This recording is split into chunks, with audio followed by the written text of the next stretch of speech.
I just got through the MOT or NCT or roadworthiness test here in Portugal, and it was, I find these things always exciting, to say the least, but I got through it. I have a weird light on my car that's always on, and I had to somehow do something so that it's off, and then it came on during the test, but I got through. That's the main thing. But that's off subject. Anyways, wanted to share. I lately have been thinking about joie de vivre, because I have tomorrow a story coming out that I wrote when I lived in Cornwall still, that's called The Cowboy Who Killed the Joie de Vivre. And I think that in German, I actually really like that word. It's called Lebensfreude, Lebensfreude. And so, I don't know, I've been thinking on this, and I somehow felt like there were several things happening at the same time. There was a woman in another online community who posted an image of the book by Julia Cameron, but not the artist's way, but there's a follow-up that's called It's Never Too Late to Begin Again. And I hadn't heard of that book, and I just commented that I had done the artist's way like her over 20 years ago. I was in my 30s, and at the time I was giving theater workshops, and there was one participant who gifted me the book, and then it was standing in my bookshelf for quite a long time until I finally did it. And I loved the morning pages. That has been something that morning pages, according to her, is just, you just write down whatever comes to mind, 3 pages every morning. And I used to do that for a long time, and I still have my journals where I write things down. And then there were many other exercises and stuff like this. And I also remember what was interesting. It's a 12-week. It's a 12-week. It's a 12-week program, if you want to call it program. Journey maybe is better. And yes, it did feel really good. And I also remember that I used to blog about it. I think I have deleted it. It doesn't exist anymore. But I blogged about my experience at the time. And I had another participant in another theater workshop that I think she was working as a secretary, and she, for some reason, decided to come along onto the artist's way on the journey with me. And she had, I never forget, she had the most amazing transformation.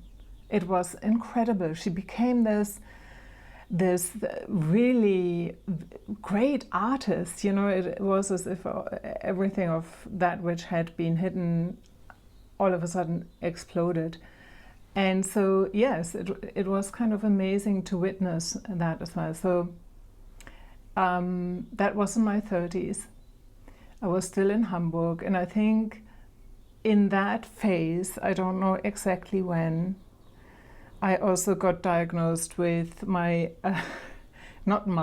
the first autoimmune condition called Hashimoto's.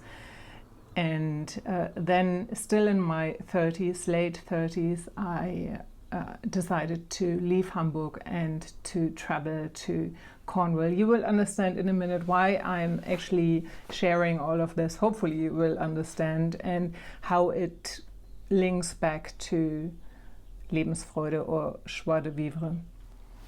So in 2010 I left for Cornwall, and it was a new chapter, very exciting. And then 2 years later, and I had a lot of people that I met, and we did also amazing creative things together that just happened, I don't know, by themselves. I would say I need another sip of coffee.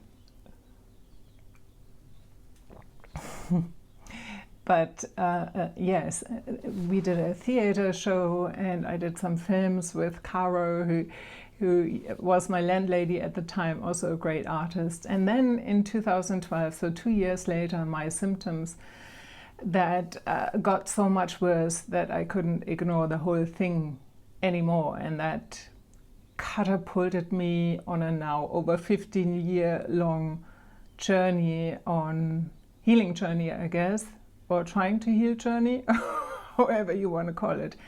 But I remember very distinctively in 2012, when the shit hit the fan, if you want to call it that I was there was a lot of stuff going on as well, but I was very, very, very depressed, and I felt like that I have to get better in order to create again. And at some point I realized it's the other way around.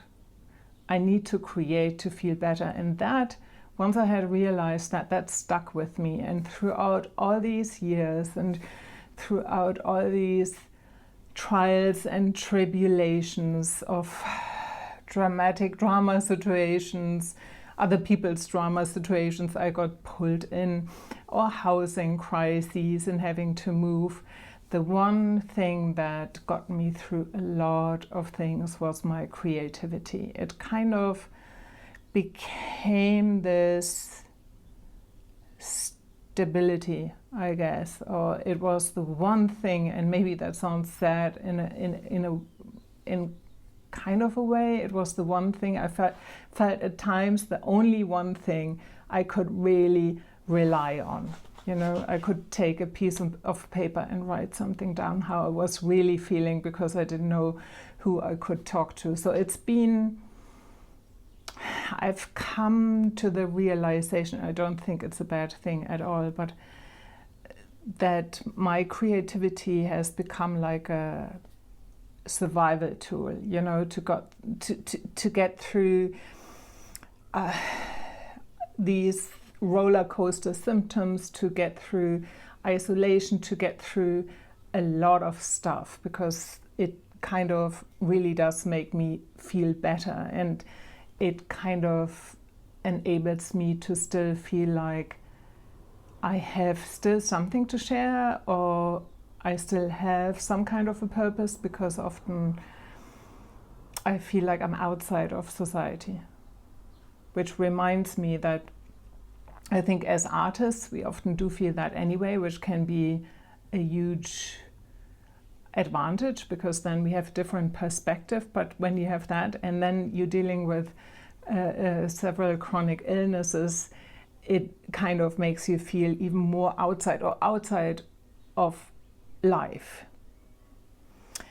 And when this book appeared, and funnily enough the last months, you know, I don't know how this happened, it was like signs, you know, that I kept on hearing about the artist's way again. I saw YouTube videos of other people doing it, and somehow it just came back into my awareness. I was wondering, should I do the artist's way again? And then this other book, the follow-up book, that's more for people in midlife or who retire, but then chronic illness is like a retirement in some way, shape or form. It came into focus, and when so now I made a big circle, and when I commented on that thread where this woman posted and said, I had done the artist's way over 20 years ago, she said to me, would you like to come along on the journey? Would you like to do the book with me? It would be much more fun to do it together. And I just thought to myself, yes, I actually do. And I ordered the book. And I'm really looking forward to it, because I know how powerful it is to do this together, but also because I feel like it's a step towards, you know, making creativity more again than just a survival tool, and going on these little, what she called play dates or artist dates again, where you once a week decide to go somewhere that's really good for you or exciting for you, and just to somehow widen the thing again. I think that there is this danger that when you in situations like me, where you use your creativity to somehow cope with the feelings of being alone, and maybe even withdraw a little bit more. But if we see, or if I see creativity as a way of becoming more vital again and having more life energy. I think somehow there's a new journey to be had, and to go deeper into the morning pages again, find out things. There's another tool writing a memoir, which I really like, which I don't think I will share, but just to somehow look back, see what have I actually, taken from over 20 years ago when I did it the first time, where am I now to versus what I've done before. And so my intention is really to bring a bit of joie de vivre on board again, and to allow myself, I think there's always, even though I'm very creative, something where you can widen something again. And I want to somehow widen into the possibility of joie de vivre, because the last months, honestly, were really taxing, and I want to have some more joy in my life again.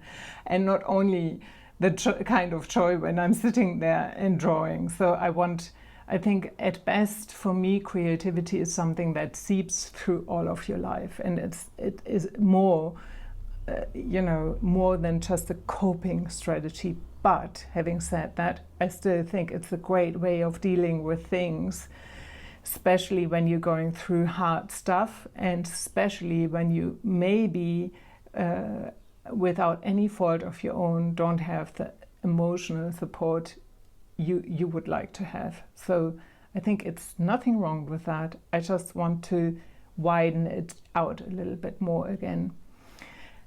And so I can't wait till the book arrives. I don't know yet. I might share about the journey, but we'll see how long it takes till it comes here. So it's a very short story that inspired this longer video today, and it's, as I said, it's called the Cowboy Who Killed the Joie de Vivre. It was a little bit inspired by the ads you used to, well, only people who are older like me would know this, when you were sitting in the cinema, there were the cigarette commercials, the Marlboro cowboy cigarette commercials. It was a little bit inspired by that. It's very absurd and satirical. I hope you have listened to it. It's coming, it's being posted tomorrow on Sunday at 6 p.m. GMT.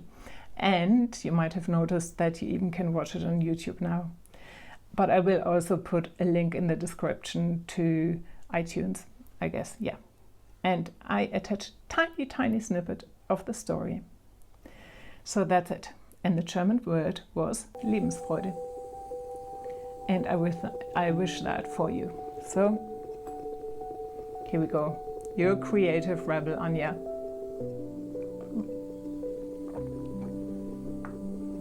Ciao. Marlborough Country. The air is filled with music, either with the soundtrack of the cult film Once Upon a Time in the West, or any other famous Western soundtrack.